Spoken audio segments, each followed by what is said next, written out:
श्रीगुरुभ्यो नमः। हरिः ॐ। श्रीमहागणाधिपतये नमः।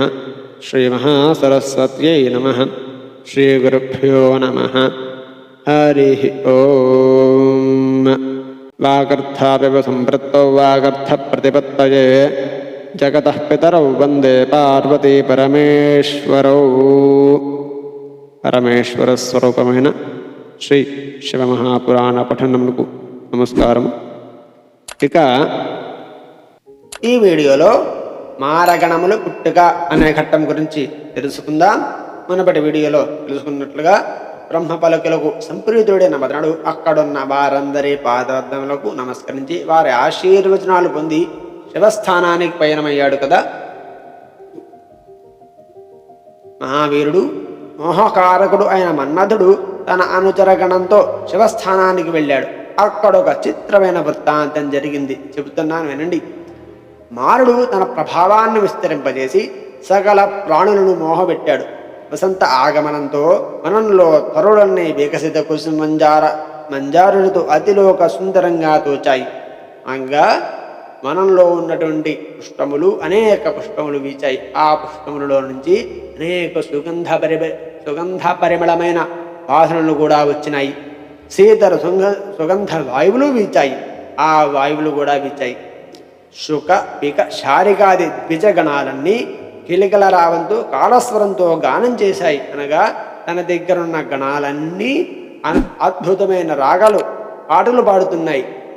కుసుమ పురాగపు రాశులై తిన్నెలై నిలిచాయి. అక్కడున్న పుష్పములు అన్నీ ఒక రాశులులాగా పోసి ఉన్నాయి. అనేక పుష్పములు, ఆ పుష్పములు పేర్లు కూడా అద్భుతమైన పుష్పములు అక్కడ రాశులై ఉన్నాయి. పుష్ప మకరంతం వర్షంగా కురిసింది. అనేక పుష్పములు వర్షంలా కురుస్తూనే ఉన్నాయి. ఒక పుష్పానికి ఇంకొక పుష్పం సంబంధమే లేదు. అనేక పుష్పములు, అనేక సువాసనలు, అద్భుతమైన సువాసనలు, అద్భుతమైన పుష్పములు రాశులుగా ఉన్నాయి. ఒక పక్కన ఇంకొక పక్కన వర్షంలా కురుస్తూనే ఉన్నాయి. వెన్నెల విరిసింది. చక్రవాగ పక్షులు జంటలు దాంపత్య ధర్మక్రీడ వినోదంతో విరిశాయి. అక్కడ ఉన్నటువంటి పక్షులు ధర్మక్రీడ వినోదంతో ఆడుకుంటున్నాయి. అంత అద్భుతంగా ఆడుతున్నాయి అంటే మయూర మిథునాలు శృంగార రసోద్రోగ హేతువులై చిత్రాగ గతులు నర్తనం చేశాయి. అనగా అక్కడ ఉన్నటువంటి పక్షులు, నెమళ్ళు, మిగతా ఉన్నటువంటి ఏవైతే ఉన్నాయో ఆ పక్షుల్ని కొన్ని పక్షులు గానం చేస్తున్నాయట, ఇంకొక పక్షులు నాట్యం ఆడుతున్నాయి, ఇంకొక పక్షులు మురిసిపోతున్నాయి. అంత అద్భుతంగా ఉంది ఆ ప్రదేశం. ఆహో ఏమి ఆ దృశ్యము! చేతనాచేతమైన జగత్తు శృంగారపు పొంగులు నింగి ముట్టిపోయింది. సర్వము అక్కడున్న మొత్తము కామతంత్ర పరాధీనమైపోయినది. అయినా సరే మహాదేవుడు సర్వజ్ఞుడైన శివుడిలోనూ ఆయన గణాలలోనూ ఎటువంటి మన్మథ వికారం పుట్టనే లేదు.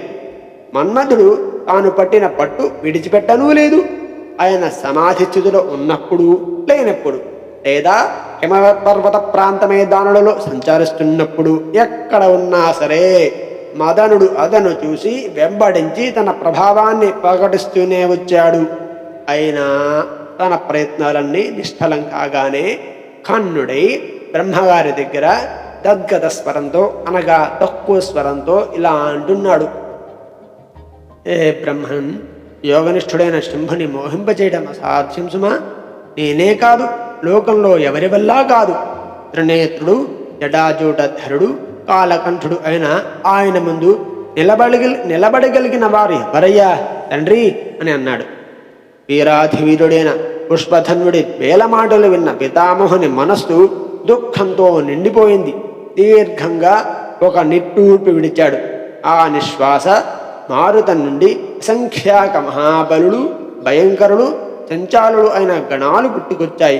వారందరూ లేమావి చుగురవలి నాలికలు వేలాడేస్తూ భేరి పటాహ ఇత్యాది భయంకర వాద్యాలను మోగిస్తూ వారు పుట్టడంతోనే చంపండి, నరకండి అంటూ అరుస్తూనే ఉన్నారు. అప్పుడు మానుడు అనగా మన్మధుడు వారందరినీ వారించి బ్రహ్మతో ఆగమని చెప్పి బ్రహ్మగారితో ఇలా అంటున్నాడు. హే విధాత, వీరందరినీ ఇప్పుడు ఎందుకు సృష్టించావయ్యా? వీరందరూ నీవే సృష్టించిన వాడవు. నీవే వీరందరికీ నామకరణం చెయ్యి. నామకరణం చేసి నివాసం ఏర్పాటు చెయ్యి. వీరి కర్తవ్యాన్ని కూడా బోధించు. కర్మలందు నీ కర్మలందు వీరిని వినియోగించుకోండి అని అన్నాడు. మారుడి ఆంతర్యాన్ని గుర్తించిన సృష్టికర్త ఇలా అంటున్నాడు, ఓ మీనకేతన, అనగా ఓ మన్మథ, వీరు పుడుతూనే మారయ మారయ అనగా చంపండి నరకండి అంటూ అరిచారు కదా, కనుక వీరు మారులు అని పిలువబడతారు. నిన్ను అనుసరించి నువ్వు చెప్పిన పని చేస్తారు. నీ పుష్పబాణాలకు వశమైన మానవులకు చిత్తభ్రాంతిని కలిగిస్తారు. జ్ఞాన మార్గంలో ఉన్నవారికి విఘ్నాలను కల్పిస్తారు. వీరే మారగణాలు. వీరి సహాయంతో శివుని మోహింపచెయ్యి అని అన్నాడు. అనగా ఆ గణాలు చేసే పని ఏమిటంటే, మనం దైవభక్తిలో ఉన్నప్పుడు మనకి ఎటువంటి ఆలోచనలు అయితే వస్తాయో అటువంటి ఆలోచనలు కల్పించగలిగే వారే మారగణాలు.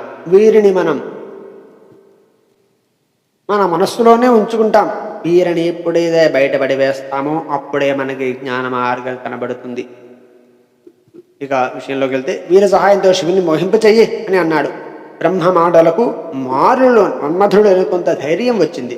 ముఖంలో ప్రసన్నతలు గోచరించి, అయినా గత అనుభవం దృష్టిలో పెట్టుకుని నిశ్చయంగా కార్యసిద్ధి అవుతుందని నమ్మకం కలగలేదు. కానీ పైగా ముక్కంటైన శంకరుడు తన భయంకర ఫలాగ్ని కిలడతో భస్మం చేస్తాడేమో అని భయగంభితుడై కొద్దిగా ధైర్యంతో కర్తవ్యనిష్టకు పూనుకొని, చెప్పింది తండ్రి గారు కదా, ఆ కర్తవ్యాన్ని ఖచ్చితంగా నెరవేర్చాలి. నీ మనస్సులో ఎంత భయమున్నా ఆ భయాన్ని లోపల పెట్టుకొని ఆ కర్తవ్యం అవ్వదు అని తెలిసినా తండ్రి చెప్పిన మాటలను పాటించాలి. కాబట్టి ధైర్యంతో కర్తవ్యనిష్టకు పూనుకొని రతి వసంతులతో ఆ మారగణాలతో శివధామానికి వెళ్ళాడు.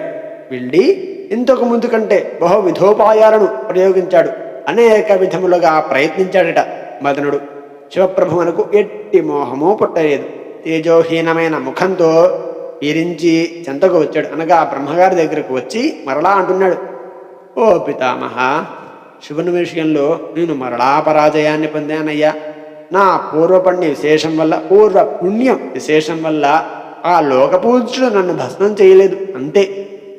మీకింత పట్టుదల ఉంటే మరో ఉపాయాన్ని అన్వేషించండి అని చెప్పి కుశమేశ్వరుడు తన నిజ స్థానానికి తిరిగి వెళ్ళాడు. అనగా, ఇకపై నేను ఎటువంటి ప్రయత్నము చేయలేను తండ్రి, నువ్వు మరొక ఉపాయం ఏదైనా చూసుకో, నా గర్వమంతా అణిగిపోయింది అని చెప్పి తన నివాసానికి వెళ్ళిపోయాడు మన్మథుడు. హరి ఓం తత్సదు. ఇంతటితో మారగణములు పుట్టుక అనే ఘట్టం పరిసమాప్తి. రేపటి వీడియోలో బ్రహ్మవు జ్ఞానోదయమగుట అనే ఘట్టం గురించి తెలుసుకుందాం. స్వస్తి.